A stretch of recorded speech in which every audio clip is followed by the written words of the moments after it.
Տիրանայում եվրոպական քաղաքական համայնքի 6-րդ գագաթնաժողովի ժամանակ նախ ոտքի վրա շփվում են Փաշինյանն ու Ալիևը։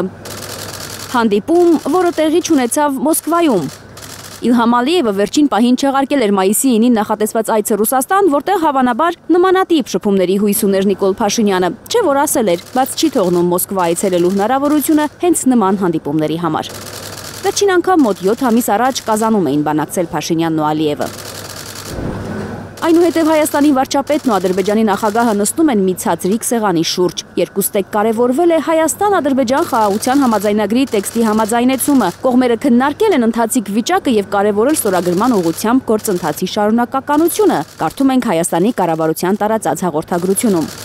Կարճ շփումների արանքում հասցնում են սուրճ խմել, ապա Փաշինյանին ու Ալիևին են միանում նրանց ուղեկցող պաշտոնյաները, այդ թվում արտգործնախարարներ Արարատ Միրզոյանն ու Ջեյհուն Բայրամովը։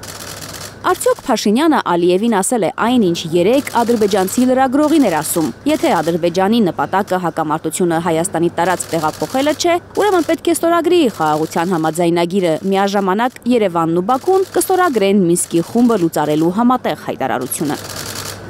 Մենք ասում ենք, որ ընդհանուր առմամբ այդ օրակարգը մեզ համար ընդունելի է եւ ուզում ենք համոզվել, որ Ադրբեջանի ցանկությունը չէ փակել հակամարտությունը իր տարածքում եւ արտահանել այն Հայաստանի Հանրապետության տարածք։ Եվ դրա համար լուծում կա։ Մեր առաջարկած լուծումը հետեւյալն է՝ միաժամանակ ստորագրել խաղաղության համաձայնագիր եւ դիմել ԵԱՀԿ-ին, ԵԱՀԿ Մինսկի խումբը լուծարելու համար։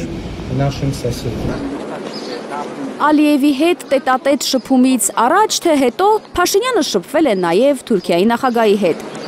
Նախ մենակ, հետո Ալիևի ներկայությամբ։